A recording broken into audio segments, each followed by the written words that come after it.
I think this class is a little bit more comparable in terms of quality. I think in the younger bull class there's a lot of difference, particularly between one bull and the other two, but I think there's a little more consistency in this group of cattle. Very similar in age. I think there's about a 20-day spread between the oldest and the youngest, so that's pretty negligible as far as the impact it'll have on their performance and their size. I really like the pole bull that wins the class. The dark calf is really long-bodied. He has a lot of extension from his shoulder forward. He's really long and level down his top and square and level out of his hip, and I think that balance is the advantage that he has over these other two cattle.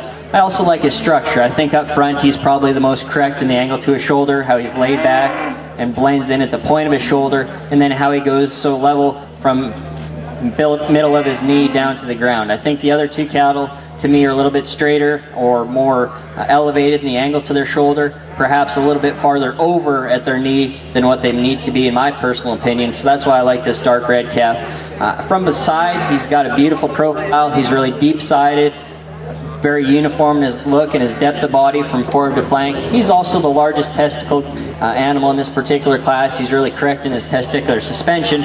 Much like the class one in the last class, though, I'd like to modify his sheath. I think he's a little bit too deep again in his sheath, but I would sacrifice that for the added performance, levelness, and correctness of structure that he has, in my opinion, over these other two cattle. I like his muscle. He's not overwhelming in terms of shape and power, but I think he's sure adequate and has enough bone and foot size to support his foundation as well. The horn bull that's in second, again, is one that I really like probably when he's standing more than I like him when he's moving, honestly.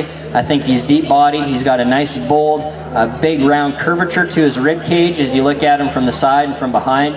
I think he's got plenty of shape from the side profile. He's long and thick out of his quarter.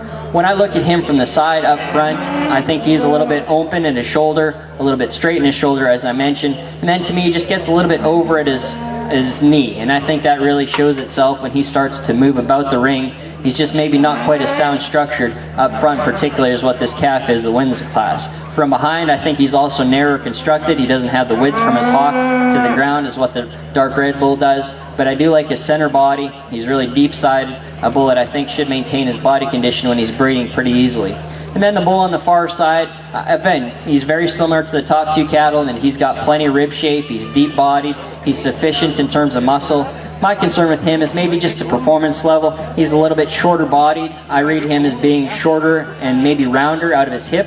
And then he gets a little bit easier right behind his shoulder. He doesn't have quite the spread, the width, or the muscle shape that these other two cattle do have. Again, up front, he's one that maybe is a little bit straighter in his shoulder, a little bit more awkward in the way that he splays out just a touch up front off those front feet compared to the other cattle. But I do like its depth of body, his moderation of frame. Again, he's one that should maintain himself quite easily when he's breeding. And then he's stout-boned and big-footed to go along with it. So I think really three high-quality bulls that have a lot of usefulness for the particular operations that they'll be utilized in.